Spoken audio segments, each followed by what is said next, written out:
So what if I told you that the GOP had pretty much every systemic advantage going into 2024? They had a deeply unpopular president of the United States with approval ratings in the high 30s, low 40s. A president of the United States with approval ratings on the economy in the 30s or 20s. What if I told you that the GOP had an economic edge on the issues that is their biggest since 1991?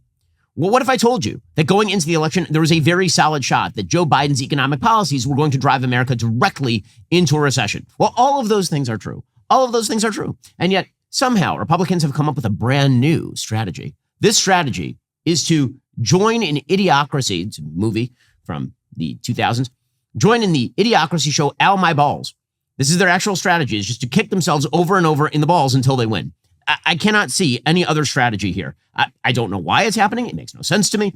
It is incredibly frustrating because I would like to see Joe Biden not be president of the United States. I'd like to see Democrats not make policy for the United States. I'd like Chuck Schumer not to be the Senate Majority Leader. And yet since Republican victory in 2016, Republicans have lost something like 11 governorships. Republicans have lost something like 20 plus House seats. Republicans have moved from a majority to a minority in the Senate, all in the face of wildly unpopular Democrat policies. The Democratic Party has moved to the radical left. They continue to mirror all the policies of the radical left. The American people don't like them on any of the issues, and yet Democrats keep getting elected. And so the question becomes, why? Why would that be? Well, maybe the reason for that is because Republicans are strategically inept. Maybe it is because Republicans have essentially decided that protest votes are more important than actual votes. Maybe they've decided that dousing themselves in gasoline and setting a match is probably the best strategy. I don't know what it's a strategy for, other than maybe feeling good for a brief moment in time, because if we show frustration to our leadership class, then for sure we'll get a new leadership class. And then somebody else enters. And we're like, wait, hold on. The incentive structure is exactly the same. And Thomas Sowell says very frequently with regard to politics that people's big mistake when it comes to politics is believing that the problem with the politicians is the politicians rather than the incentive structure that creates the politicians. And that is exactly correct. Republicans have now replaced, in the last few years, Paul Ryan as Speaker of the House, John Boehner as Speaker of the House, and now Kevin McCarthy as Speaker of the House. What has changed? Seriously, what has changed? What magical new things have happened from the replacement of any of these people as Speaker of the House? Now, I was not a Boehner fan. I didn't want Boehner to be Speaker of the House. I thought he was far too conciliatory toward Barack Obama. I thought Paul Ryan was fine. I thought Kevin McCarthy was fine. But apparently, we tend to be operating under the wild delusion that if we simply replace one speaker with another speaker and leave the incentive structure exactly the same, then everything will be, better. Things will change. That is not how any of this works. The incentive structure right now in the House of Representatives, just to take the latest example, because yesterday Kevin McCarthy was ousted as Speaker of the House for no reason I can discern by 8 Republicans who joined with all Democrats to oust McCarthy, which means that 96% of the Republican caucus voted in favor of Kevin McCarthy, and McCarthy is no longer the Speaker because of 8 House Republicans who decided that McCarthy had to go for a reason that no one can actually discern or specify. The incentive structure right now, unfortunately, for a huge number of people is get famous, run for a higher office, win or lose, it doesn't really matter, clean up, pick up some checks, start a PAC, start a nonprofit, move into a different area of your career. This is a different incentive structure. It used to be when parties were more powerful, that they'd actually have the ability to punish their members. Now, that was bad in some ways because it meant that party leadership actually mattered an awful lot because the party leadership could decide the direction of the party. And because of that, the party structure was weakened. Well, the result of that is that there is a massive collective action problem whereby a few people can hold hostage the entire Republican caucus for no reason that anyone can explain. Again, in order to really understand how dumb all of this is, what you have to understand is that Kevin McCarthy was, by pretty much any measure, the most conservative speaker that Republicans have had since Newt Gingrich. He achieved actual wins against Joe Biden. The last continuing resolution that the people who ousted him are very angry about, he proposed a better one 2 weeks ago that they scuttled. They said it wasn't good enough, and so they scuttled it. And so he had to pass a continuing resolution, and even then, he stripped out funding for the Ukraine war. And somehow he's the bad guy. Again, this is not that Kevin McCarthy's like the most amazing politician of all time, that he would be the greatest speaker in history. It's you got no replacement. You got no strategy. This is all grandstanding nonsense. There's no purpose to it. What wins are you attempting to get? I said this during the original speakership fight back in January. Chip Roy, who's one of the people who may be considered for the speakership slot if he wants it. I don't know why anyone in the world would want that job. It's a horrible job. It is the second worst job in America behind Donald Trump's personal lawyer. I do not understand Chip Roy did not want this. Okay. But in any case, Chip Roy back in January, he said, I want certain concessions from McCarthy. And then he got them. And then he said, okay, McCarthy should be speaker. That's a plan. But this is not a plan. This is just people ranting and raving again. This is Leroy Jenkins' congressional version.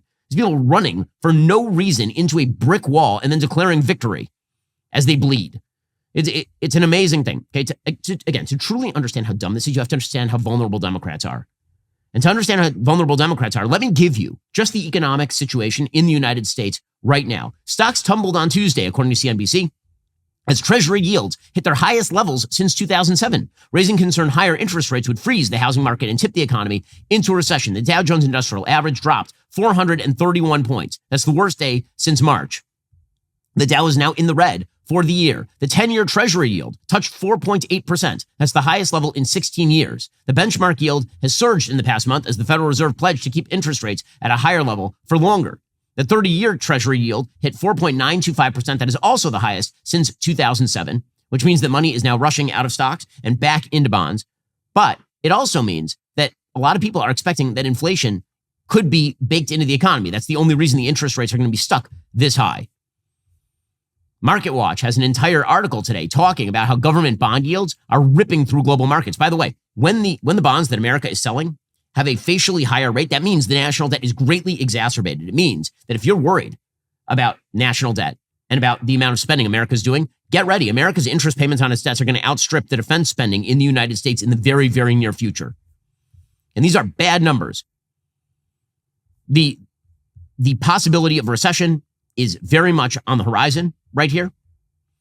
Again, according to Market Watch, banks are now bracing for a recession. Quote, bank stocks might be on pace for yearly losses as sharply higher interest rates take a toll. The industry's reserves are at the highest level in 3 decades. Bank shares have come under more selling pressure since the Federal Reserve in September signaled it could keep rates higher for longer than earlier anticipated. The tough talk has dampened the year's rally in stocks and reignited a dramatic sell-off in the roughly $25 trillion Treasury market. Right now, there's nothing standing in the way of higher Treasury yields, said Kathy Jones, the chief fixed income strategist at Schwab Center for Financial Research. It's fairly obvious it's not good for banks. The rise in yields has just been relentless. Higher yields on newly issued Treasury bonds erode the portfolios that include lower coupon debt issued when rates were lowered. Again, what happened at Silicon Valley Bank is they invested in American bonds at a certain facial rate, and those became absolutely worthless the minute that the Federal Reserve issued new bonds at a higher rate. So this sort of stuff is going to have dramatic fallout. So Republicans are in historically very good position to win back more seats in the Congress. They don't have a tiny majority. They have a big majority to win back the Senate. The Senate map in 2024 favors Republicans. They're in very good position to win back the presidency. So naturally, why not distract the American people by having a useless speakership fight? Why not? Sure, why the hell not? Get to that momentarily. First, the G20 or Group of 20 is an international forum for governments and central bank governors. It was established in 1999 in response to the financial crises of the late 1990s with the aim of promoting international financial stability. Well, last month, that G20 announced a plan to impose digital currencies and digital IDs on their respective populations. Central bank digital currencies essentially allow the government to track every purchase you make. They could even allow officials to prohibit you from purchasing certain products or freeze your account altogether. Well, even if you don't follow international economic policies all that closely, you should be concerned. Again, I've diversified into gold. You should too. Get the help of my friends over at Birch Gold Group. Call Birch Gold today. Preserve your savings in a tax-sheltered retirement account. I've been a customer of Birch Gold for years. They are the experts in precious metals. They make it incredibly easy to become a customer. If you have an IRA or 401k from a previous employer that's just gathering dust, call Birch Gold. They'll help you convert it into an IRA in gold. You're not going to pay a penny out of pocket. They'll simply convert that 401k sitting in a bank somewhere into physical gold. It can't be tampered with. Text Ben to 989898. Birch Gold will send you a free info kit on gold. If digital currency becomes a reality, you'll be glad you have something physical to fall back on. Text Ben to 989898 today. Claim your free info kit on gold. Again, inflation ain't going away either, so gold is a good way to defray some of that risk. Go check out Birch Gold today by texting 989898 to Birch Gold and claim your free info kit today. Okay, so yesterday, the fight over the speakership commenced. Matt Gaetz had been threatening this for a few days after the passage of the continuing resolution. It's a clean continuing resolution that only takes them 45 days into the future, so there was more room for negotiation. But Matt Gaetz decided that he'd had enough of Speaker McCarthy. Now, the predicate for this was set back in January because McCarthy had basically pledged that anyone at any time could bring what would be a no confidence vote, a vote to remove McCarthy. And so what that meant is that anybody at any time could make national headlines and become an international political figure by going up against McCarthy, for good reason or bad. And Matt Gaetz was just waiting for his opportunity. So what that meant for Matt Gaetz and for some of the people who surround him is scuttle a better continuing resolution a couple of weeks ago Then a new continuing resolution goes forward. McCarthy has to pass it because otherwise we're going to go into a government shutdown with no prospect of actually passing a bill because Gaetz has already suggested he won't support really another bill, anything that's actually passable in a Senate controlled by Democrats. And then Matt Gaetz says, how dare McCarthy work with Democrats on this bill? After helping scuttle a Republican-only bill, how dare he work with Democrats? I'm going to file a motion to vacate the chair. And then he, along with 7 other Republicans, votes with the entire Democratic caucus to get rid of McCarthy. So just to get the logic here, Matt Gaetz is very, very angry that a majority of Republicans voted with some Democrats to pass a continuing resolution. That only happened because Matt Gaetz and his crew decided not to vote for a Republican-only version of the continuing resolution a couple of weeks ago. And now he and his friends voted with all Democrats in order to oust McCarthy. So it's bad to side with Democrats. Very, very bad to side, unless you're ousting your own speaker. That's a hell of a strategy. And it makes no sense unless what you actually believe is that this has nothing to do with strengthening the Republican caucus or making the House more conservative. It makes sense if what you believe is that it's really about grandstanding and getting headlines and raising money and sending out text messages. Then it makes some sense. And that's what American politics has become about. It is all about incentive structures. Again, to go back to Sowell, this is all about incentive structures. Yuval Levin, who's a really good political theorist, he has said for quite a while that one of the big problems right now in the modern era is that our political class are incentivized to use Congress and political power as a platform for other things. It used to be that the institution of Congress shaped you. You went in, you learned how the game was played, how the sausage was made, and then you participated in that process. Now, you go into Congress, and basically your job is to comment on everything that is going on and to grandstand for the people back home and to not get anything done. And it's not about getting things done. It's about whether those things are good or bad. But the incentive right now is to simply yell at things and then get a cable hit and then portray yourself as the most conservative guy in the room. So here's how it went down yesterday. Yesterday, Matt Gaetz moved against McCarthy. There was laughter on the House floor, mostly from Democrats who were like, I can't even believe the Republicans are doing this. Like, why is this even a thing that is happening right now? Here was Gaetz moving against McCarthy yesterday. For what purpose does the gentleman from New Jersey seek recognition? You'll have to wait a minute.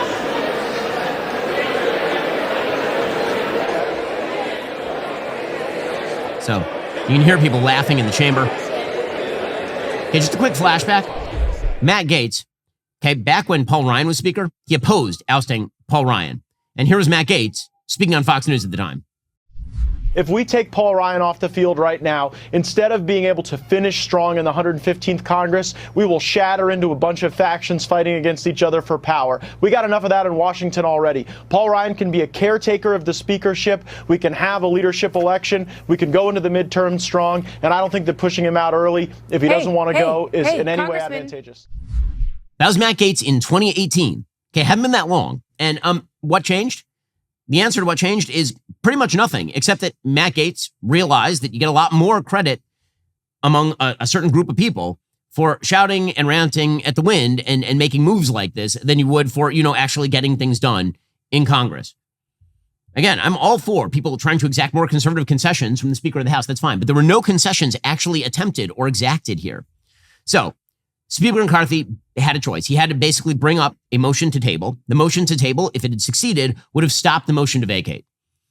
The motion to table would have relied, presumably, on some Democrats. Democrats were like, you know what?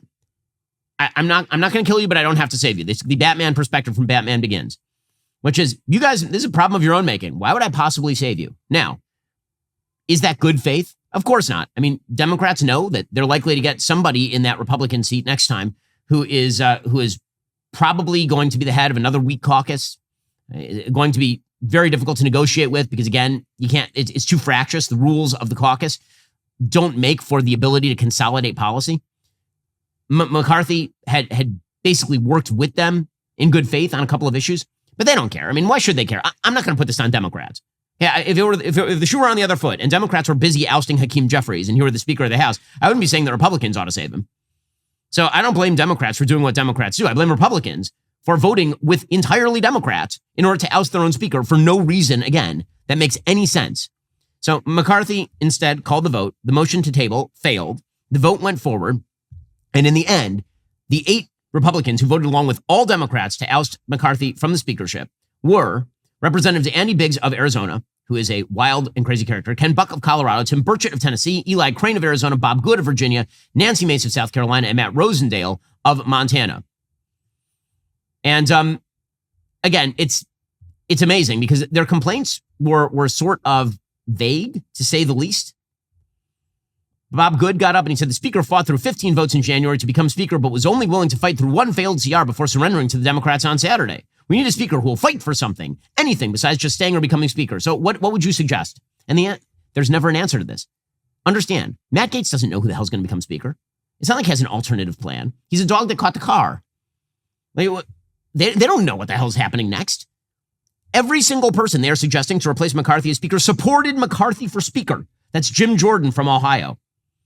That is Chip Roy from Texas. All these people voted for McCarthy for speaker and opposed this motion. So what is this exactly? And what it really is an act of personal pique and also, personal political benefit for Matt Gaetz. And when the incentives are not aligned, when the stars aren't aligned, when your personal political benefits run directly against the interests of the party at large or the movement at large, the incentive structure right now says they're going to always be rogue actors who are able to do this sort of thing. It's a problem. We'll get to the actual breakdown on how this happened in just one moment. First, baseball season is officially over. That does not mean the fun has to end. That's because Prize Picks offers projections on pretty much every sport there is. NBA, MLB, NFL, NHL, PGA, college sports, esports, NASCAR, tennis, MMA, disc golf, whatever you are into. Prize Picks is the easiest and fastest way to play daily fantasy sports. You pick 2 to 6 players and you choose whether they will score more or less than their Prize Picks projection. You can win up to 25 times your money on a single entry. You don't compete against other people. It's just you versus the projections. Plus, Prize Picks has a reboot policy that keeps your entries in play even if one of your players gets injured. So, for NFL games and college football top 25 matchups, if you have a player who exits the game in the first half and does not return in the second, that player is then rebooted. Prize Picks is the only daily fantasy sports platform with injury insurance. Producer Jake has been raving about Prize Picks. He's been enjoying his sports viewership. It's easy to interact with the app. The interface is a lot simpler than comparative apps. Go to prizepicks.com/Ben. Use promo code Ben for a first deposit match up to $100. That's prizepicks.com/Ben with promo code Ben for a deposit match again up to $100. Okay, so yesterday it went like this. McCarthy called the vote on a motion to table. It failed. So then he was forced to bring to the floor, according to the deal that he had made with these Republicans, the motion to vacate the chair. And here was McCarthy defending himself. He said, Gaetz planned this all along. Here he was yesterday. If I counted how many times someone wanted to knock me out, I would have been gone a long time ago. Yes. Can you explain a little bit about why do it today? I mean, the idea that you why not rip the Band-Aid off here, or what? Well, why not? Look, I think Matt has planned this all along. It didn't matter what we transpired. He would have done it if we were in shutdown or not. I firmly believe it's the right decision to keep government open, to make sure our military is still paid, our border agents are still paid. And if that makes a challenge based upon whether I should be speaker, I'll take that fight. So you're calling us bluff? Yeah. Okay, well, it turned out that it wasn't a bluff. He was assuming, I know Kevin McCarthy, he was assuming that in the end, even the rogue actors would have enough wherewithal to assume that voting entirely with Democrats was a bad look and that they would come back into the fold. And he was wrong. It turns out that the personal incentives did not align with the rest of the Republican incentives, so 4% of the caucus takes down the other 96% of the caucus. McCarthy said keeping the government open was the right decision because we had no alternatives. The bill that I tried to advance was opposed by the same people trying to kick me out of the speakership now. I had a lot of Republicans that wanted me to do it. I never did it. Did Nancy and I get along? No, we really don't get along. But I thought the institution was too important, and I thought that was too personal. But at the end of the day, keeping government open and paying our troops was the right decision.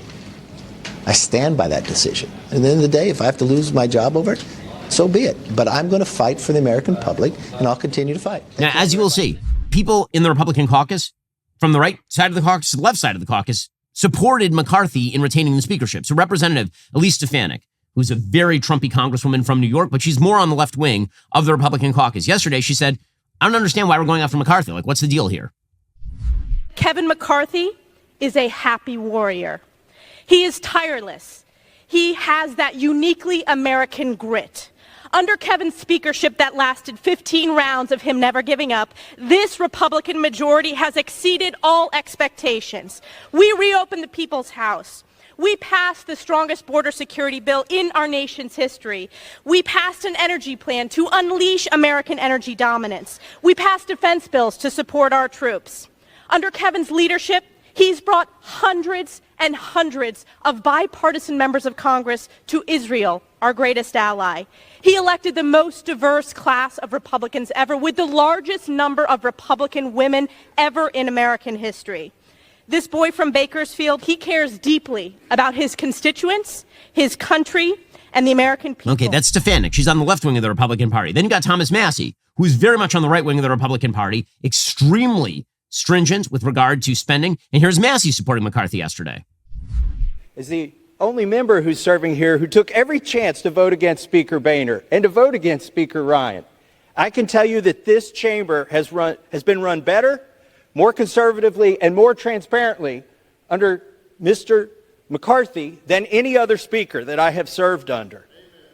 As a member of the Rules Committee, one of three conservatives who were placed there out of trust, the Speaker gave us a blocking position by putting three of us on there to keep an eye on the Rules Committee to make sure the process was fair and even. I can tell you it's been fair and even. None of us are voting against the Speaker today. Again, it's only 8 Republicans who vote against the Speaker. But all it takes is a few to throw the rest of the House into chaos.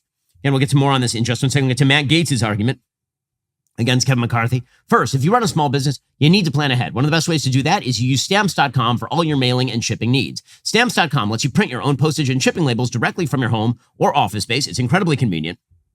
Your shipping labels are ready to go in minutes, so you can get back to running your business sooner. We don't waste time here at the Daily Wire. We've used Stamps.com since 2017. Our office management staff loves Stamps.com because they don't have to spend hours at the post office anymore. Stamps.com offers rates you can't find anywhere else, like up to 84% off USPS and UPS shipping rates. Plus, they'll automatically tell you your cheapest and fastest shipping options. For 25 years, Stamps.com has been indispensable to over 1 million businesses. You can print postage wherever you do business. No lines, no traffic, no waiting. They even send you a free scale, so you'll have everything you need to get started. Set your business up for success. Get started with Stamps.com today. Sign up with promo code Shapiro for a special offer. It includes a 4-week trial plus free postage and free digital scale. No long-term commitments, no contracts. Just go to Stamps.com, click that microphone at the top of the homepage, enter code Shapiro. We've been using Stamps.com, as I say, here at Daily Wire since 2017. We saved ourselves a lot of money. You should do the same. Head on over to Stamps.com, click that mic at the top of the page, and enter code Shapiro to get started. Okay, so what exactly was Matt Gaetz' argument? Well, it wasn't that he's siding with Trump on this. Trump wanted McCarthy to be Speaker. It wasn't that he's siding with the right wing of the party on this. Chip Roy, Thomas Massie, they wanted McCarthy to be Speaker. By the way, you want to talk about disloyalty in American politics? How about the fact that McCarthy has been incredibly loyal to, for example, President Trump, and Trump is nowhere to be found in any of this, just completely absent, not weighing in with Gaetz, not weighing in with anybody, just like he took a breather on this one. Meanwhile, Gaetz gets up and he assails McCarthy and gave a speech assailing him. Again, he didn't convince anybody, but he did have enough of the kind of unaligned caucus to topple him on the basis of whatever this is. Here's Gaetz. The problem with my friend from Ohio's argument is that many of the bills he referenced as having passed are not law. We are on a fast track to an omnibus bill, and it is difficult to champion oversight when House Republicans haven't even sent a subpoena to Hunter Biden. So it's hard to make the argument that oversight is the reason to continue when it sort of looks like failure theater. Failure theater? You want to talk about failure theater? How about you oppose the CR? How about the failure theater of what if we propose a bill in Congress to cut all spending, and then we send it to a Democratic Senate and a Democratic president, and then if you don't vote for it, it's because you are insufficiently conservative. You want to talk about failure theater? This is failure theater. I mean, this right now isn't just failure theater. It's just failure. It's stupid failure. Again, it is ramming yourself in the face with a brick. It's so dumb. Okay, so then Gaetz, by the way, didn't just trash McCarthy. He then trashed all of his Republican colleagues as well. My colleague says we've passed the strongest border bills in history. Well, guess what? Look at the border right now. We didn't use sufficient leverage in the debt limit or in any other thing to actually get results on the border. The border is a disaster, really something I don't think you're going to be campaigning on, that you fix the border. And when it comes to how those raise money, I take no lecture on asking patriotic Americans to weigh in and contribute to this fight from those who would grovel and bend knee for the lobbyists and special interests who own our leadership, who have, boo all you want, who have hollowed out this town and have borrowed against the future of our future generations. This is such, this is such greasy, stupid garbage. Unbelievable. Honestly, shut it up. This is such stupid. Every element of this assumes that you're a moron. Every single element assumes this is a moron. So the House passes a very strong border bill. And then it turns out, you know who controls the Senate? Democrats. You know who's the president? A Democrat. Do you think any of those things become law? Of course not. And then he's like, well, it didn't become law, did it? That's your fault. How is it possibly their fault? They did their part. They passed a bill. And then it goes nowhere because no negotiation took place. Because of people like Matt Gaetz. I don't even understand that argument. Then he's making the case, well, I'll fundraise however I want. I'm not going to take lectures on people who are bought and paid for. You're literally fundraising off of doing a thing that does not move the ball forward for conservatives 1 inch, not 1 centimeter. You're making money off of that. You're fundraising off of that. And then he's doing the pathetic routine where he calls all of his colleagues corrupt. Like, this is just such, if you fall for this grift, it is a grift. If you fall for this grift, man, I've got a beat up jalopy from 1968 to sell you for $500,000. Maybe you'll take that too, because this is a grift. Okay. There is nothing else happening here other than a grift. You know how I can tell? Because there are 222 Republicans in the House of Representatives, and 214 of them voted together, and 8 of them voted with Democrats.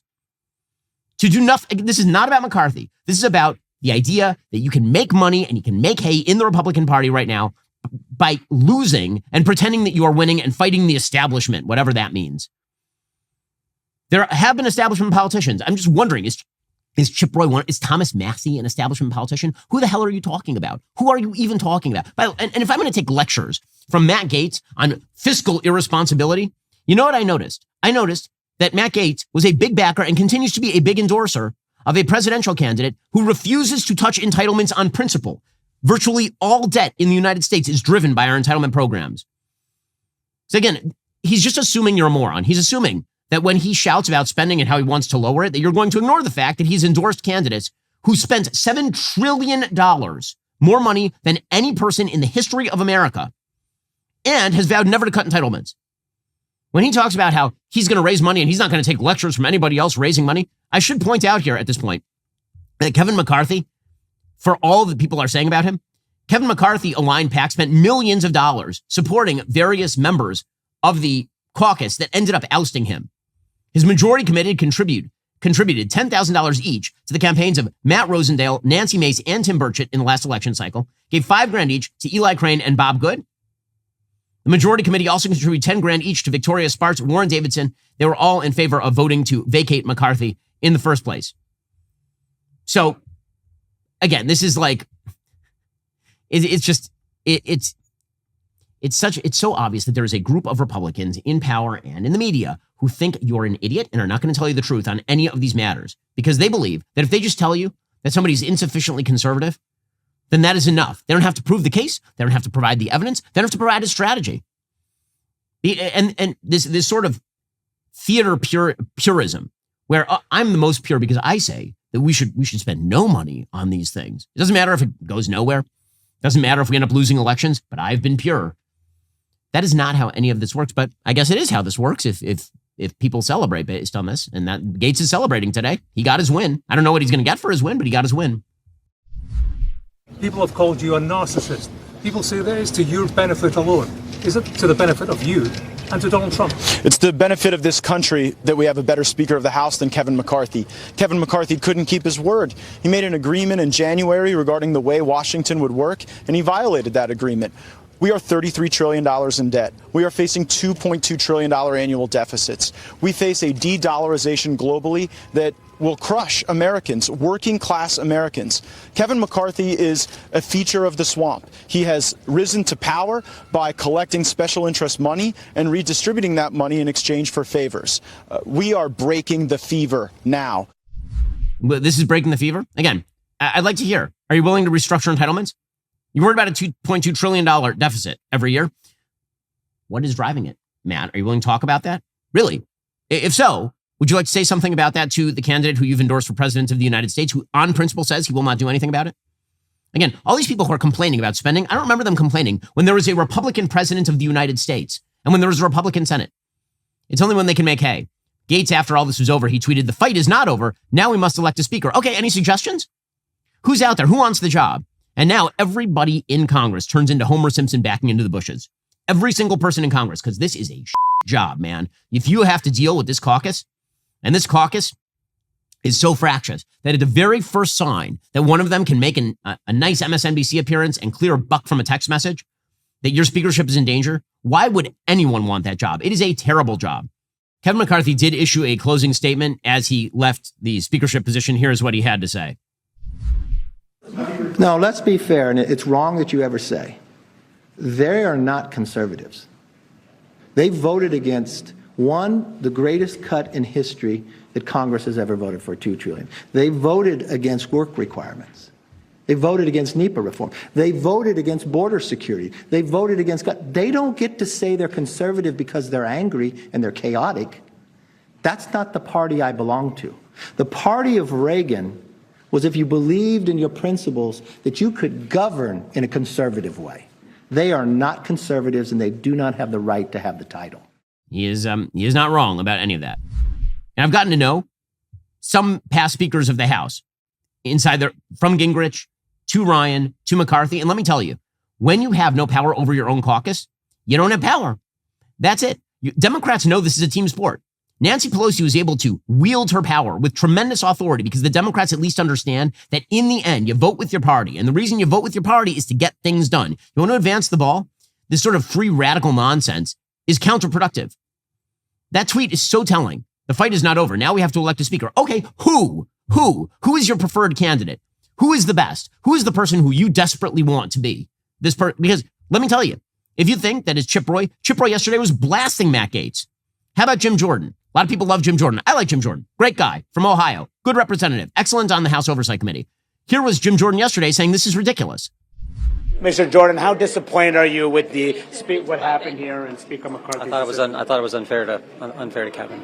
Kevin, I think, has done a fine job, and he and I came in together. He's a good man, and he didn't deserve this, in my judgment. Will you run for Speaker? That's a decision for the conference. So are you open to it? So nobody wants this. Elise Stefanik doesn't want it. She's the conference chair, and she again was endorsing McCarthy. Tom Emmer is the majority whip. He endorsed McCarthy.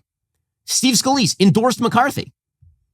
Do you think any of these people are going to be like radically better? You think any of these people as speaker, they don't have the power to do the thing. The incentives are not aligned. You have a Democratic Senate, largely thanks to the personal intervention of Donald Trump in Georgia Senate races, losing 2 Senate seats that should be Republican.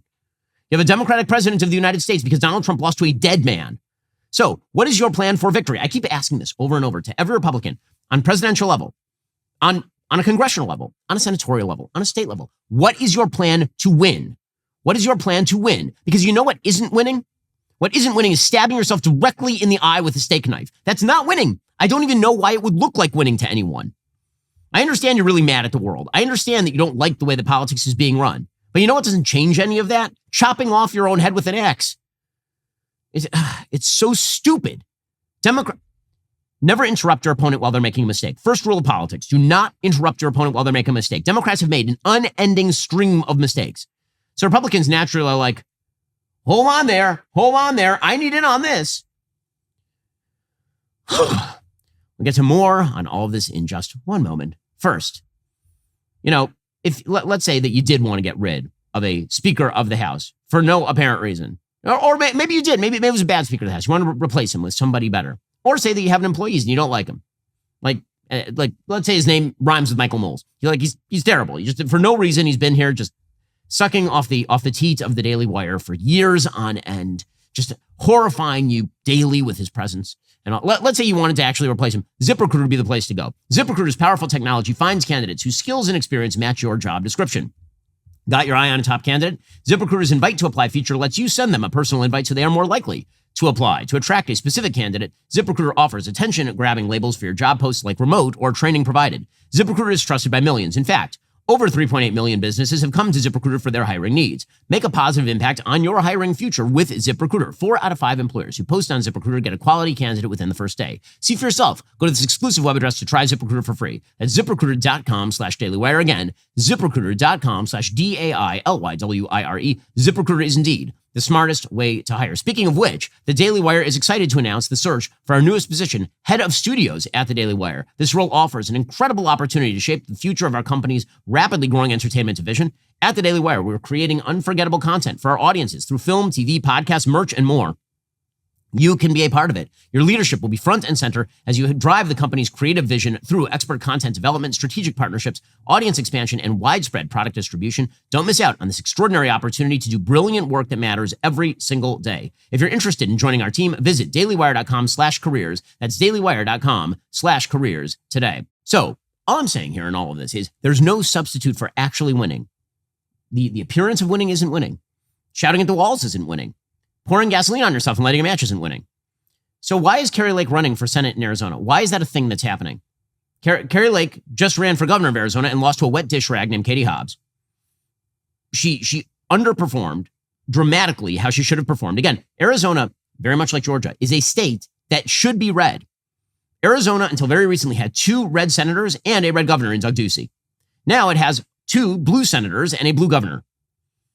So why keep dominating people who lost? I mean, first of all, I thought she's already the governor. I mean, how can she be both the senator and the governor at the same time? I mean, it's quite amazing. What is the plan for victory? What is the plan for victory? And doubling down on stuff isn't a plan for victory. I don't understand. You know what else is not a plan for victory?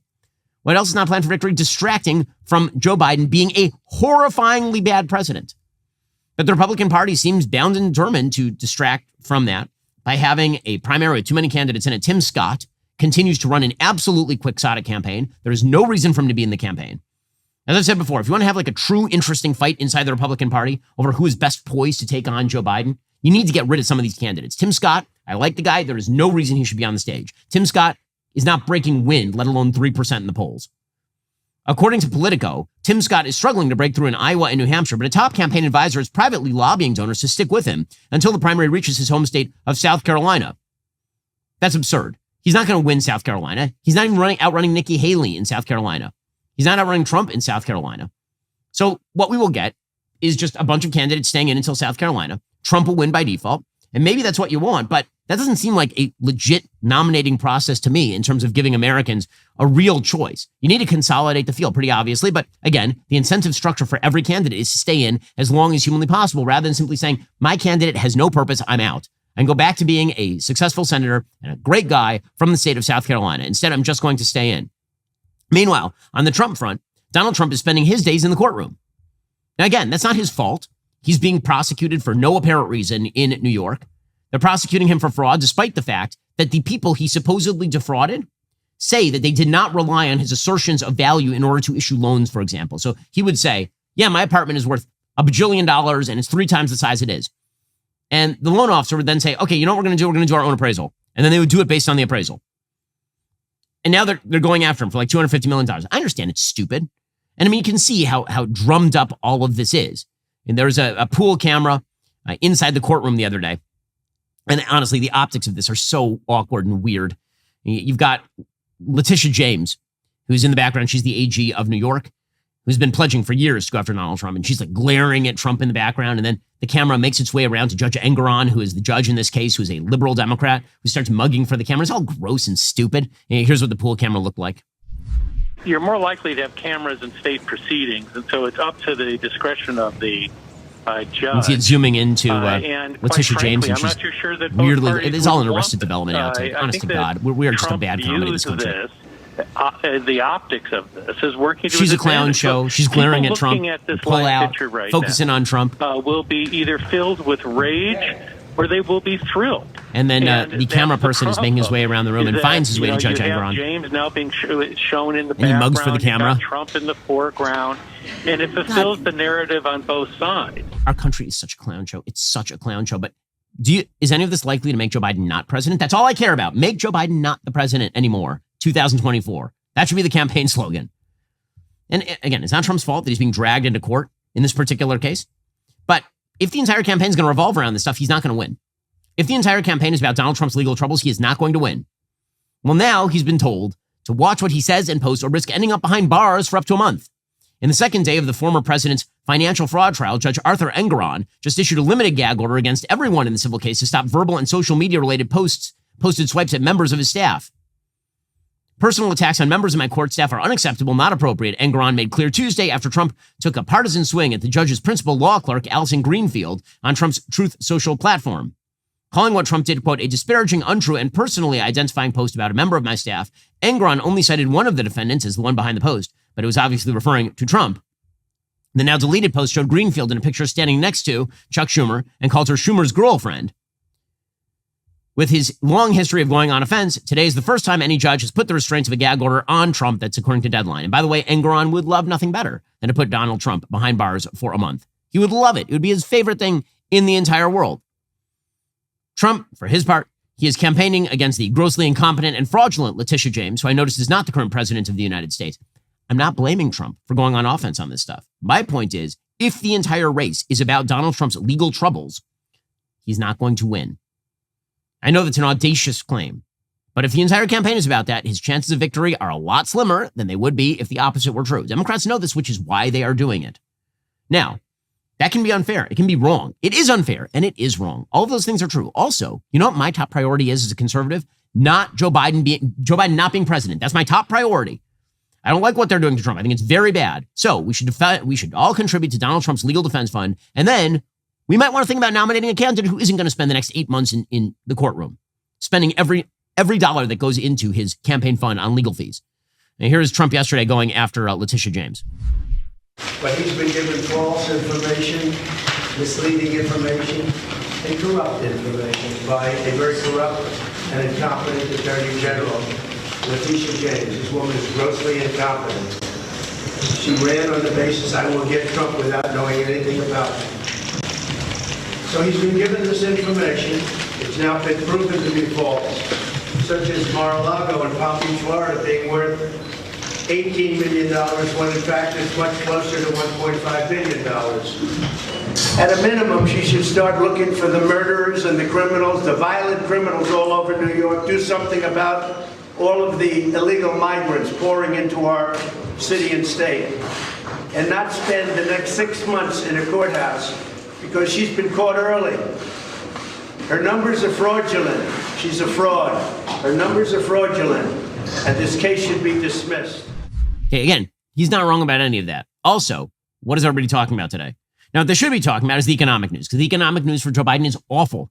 In recession, as I've been saying for months, what goes up must come down. It went up. Now it's going to come down. Where the economy is going, people are holding their money in cash. Every investor I know right now is waiting to see what happens with prices, because essentially when the economy goes down, that's when everything goes on sale at the store. So there are a lot of people who are waiting to buy up assets when they hit the skids. Right now, they've been artificially bubbled by inflation, but they are going to go down. And it's going to take a little while for the economy to come back. So recession is probably around the corner right now. Shouldn't that be like top of mind for most Americans? In fact, it is top of mind for most Americans, unless they're focused in on dumb crap, unless they're focused in on stupidity. Again, there's a reason Democrats are doing this. Strategically, Democrats are putting Trump in the dock in order to make that the top issue. So you might say, okay, well, let's defend Trump by making him the nominee. Then you are in fact giving Democrats what they want, because what they do want is Trump in the dock as the nominee. They can only control one part of that, putting Trump in the dock. They can't control the other part, making him the nominee. Again, I get the emotional temptation to say, okay, well, you know, they want it, let's give it to them good and hard. The problem is that going to work? Is that likely to work? Is that going to be beneficial or not? There's so many issues on the Democratic side of the aisle to talk about. Again, Democrats should be historically unpopular right now. If politics were working the way it should work right now, Democrats would have gotten blown out in the last election cycle. Republicans would control the Senate.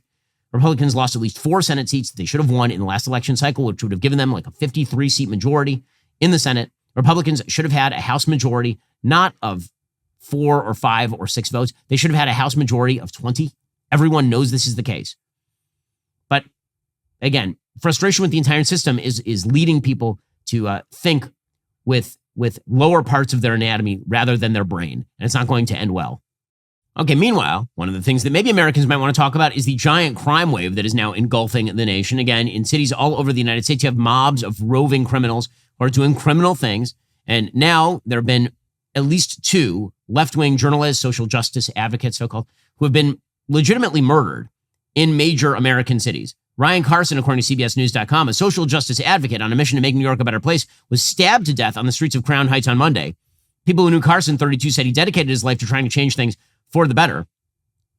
He was a longtime government advocate. He was stabbed about 4 a.m. a mile away from Lafayette Avenue and Malcolm X Boulevard. He was standing on the street with his girlfriend when the suspect approached and asked, "What are you looking at?" before stabbing Carson in the chest multiple times.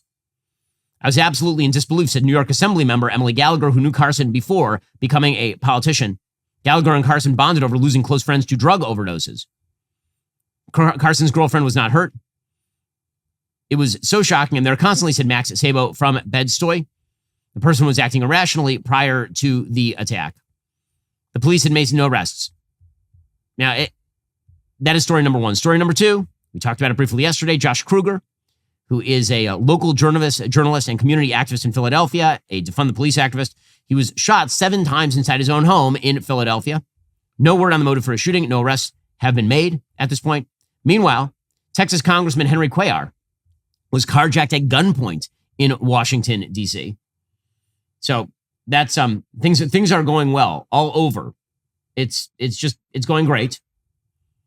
And then Karine Jean-Pierre, Democrats have no comeback to the fact that these crimes are occurring in their cities on their watch. Here's KJP, Karine Jean-Pierre, world's worst press secretary, trying to blame Henry Cuellar's carjacking on Republicans somehow. If a member of Congress is not safe on the streets of the nation's capital, who is? Look, we're grateful and relieved that the congressman is unharmed.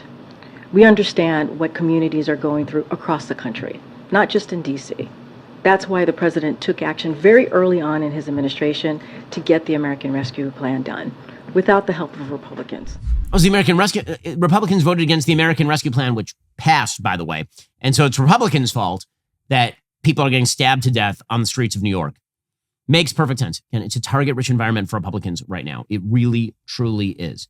So obviously, that means it's time for Republicans to set up a circular firing squad and go to town. Okay, time for some things I like and then some things that I hate. So just as Democrats can root for chaos inside the Republican Party, I can root for chaos inside the Democratic Party. Gavin Newsom announced a woman named LaFonza Butler, who is actually a Marylander, for the United States Senate. He put out a tweet saying, "I'm proud to announce California's new United States Senator LaFonza Butler. As we mourn the enormous loss of Senator Feinstein, the very freedoms she fought for, reproductive freedom, equal protection, safety from gun violence, have never been under greater assault. LaFonza has spent her entire career fighting for women and girls and has been a fierce advocate for working people. She used to be a union leader, and she is also the president of Emily's List, which is a pro-abortion group. But most importantly, says Gavin Newsom, she will make history, becoming the first black lesbian to openly serve in the U.S. Senate." Well, slow clap for diversity, man, because that's the thing that really matters. And sadly, she's not a little person with, and as far as I'm aware, no Native American heritage. But if she had those things, she'd be like, perfect. We should just make her the president by default. She says, Newsom says, "I have no doubt she'll carry the baton left by Senator Feinstein, continue to break glass ceilings and fight for all Californians in Washington," which will be good since she's been fighting for Marylanders for quite a while now. Again, Maryland, now the only state in the union with 3 U.S. senators. So that's exciting. So why do I like this? Well, because, again, in California, this is going to cause extraordinary chaos. In his first public remarks about his Senate appointment, Gavin Newsom said Monday it's completely up to LaFonza Butler whether she runs for the seat previously held by Dianne Feinstein. He had said that he would appoint an interim senator as opposed to like a permanent senator. And so there was speculation that he had said to LaFonza Butler, "I'm going to actually appoint you, but you can't run next time. So it'll be an out-and-out war between Adam Schiff and Barbara Lee, but you can't, I'll make you the senator, but you're not permanent." Instead, he's just throwing her in there. And now the Democratic Party is going to have an intersectionality fight. Oh yeah, the best kind of fight. This is the kind of fight where LaFonza Butler turns to Barbara Lee and says, "You are black, but are you a lesbian? Do you like the ladies? Because if not, I should be the California senator." And meanwhile, Adam Schiff is over here going, "Well, I am a Jewish guy, but that doesn't count as intersectional anymore, so that's awkward." So I'm all in favor of the intersectionality fight in my old home state of California. Newsom said, "I think LaFonza Butler is uniquely positioned, simply the best person I could find for this moment in the job." Now, the real reason he appointed LaFonza Butler is he's trying to shore up union support in advance of a possible presidential run should Joe Biden keel over physically in the middle of 2024. We all know this is the case. So he's basically checking off every diversity box he can find in the Senate pick so that he can go back to the crowd and say, to black Americans, "Well, I did appoint a black woman." And he can go back to LGBT people and be like, "You know who I did appoint? A lesbian." And then he can be like, "Guys, you know what I did here? I appointed a union member, an abortion all boxes checked." Newsom, who had pledged in 2021 to fill the seat with a black woman if given the opportunity. By the way, my favorite game that the left likes to play in the media on this particular stuff is Newsom will say, "I need a black woman." And then he appoints a black woman. I said she's appointed because she's a black woman. People are like, "How dare you say she was appointed because she's a black woman? She was just the best person for the job." Well, gang, here's the thing. I didn't say it. He said it. In the same way that Kamala Harris was appointed because she is a black woman. That's just the reality. I didn't make the rules. You made the rules. Whatever she decides, the governor said she'd be an ideal candidate for the seat if she chooses to run for it. He said, I've got an incredible appointee. It's, I love this. So Barbara Lee had said it was an insult for Newsom to appoint a black woman to a caretaker role when he had said that he wanted a placeholder appointee so that he wouldn't actually intervene in the election. Barbara Lee is, no, they should be permanent. Now Barbara Lee has eaten those words. So this is really entertaining stuff. By the way, LaFonza Butler is the most radical senator in America now. She backed a plan to abolish bail across California for criminal suspects. So Democrats, the fact that Republicans are losing to this party. Alan Simpson was a Republican senator from Wyoming, and he once suggested that American politics was a battle between what he termed the evil party, the Democrats, and the stupid party, the Republicans. And the stupid party continues to be incredibly stupid, and the evil party continues to appoint more and more radical people. So this is all just great. Okay, time for a quick thing that I hate. So I am displeased with the return of late night. I'm not sure anybody noticed the return of late night. Well, were they ever gone? Did we care that they were gone? I'm not sure that they did. But apparently they're all back now, and they are worse than ever. So I was pretty happy with the writer's strike, to be honest with you, because at least then we didn't have to deal with this kind of crap. Anyway, Jimmy Fallon announced that he was back last night to the cheers of at least 24 people in his audience. And here he was last night. But I had a lot of time, 5 months, a lot of time to really just sit and think, and I just finally just took a moment, and I just realized how grateful I am for all of this and for this show. I really love it.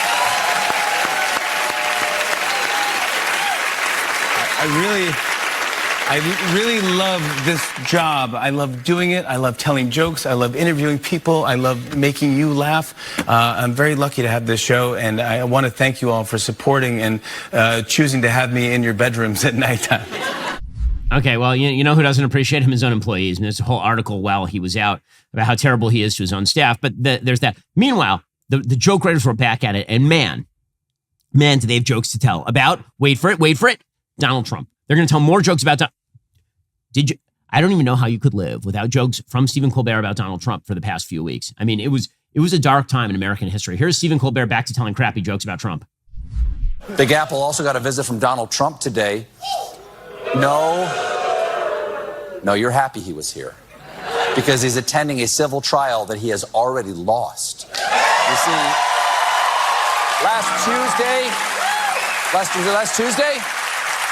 Last Tuesday, the judge in this case took the rare step of issuing a summary judgment, ruling that when it came time for him to apply for loans, Trump persistently committed fraud by inflating the value of his assets and said that Trump was living in a fantasy world, not the real world. Yes, a fantasy world where he won the election, windmills kill whales, and this is 215 pounds.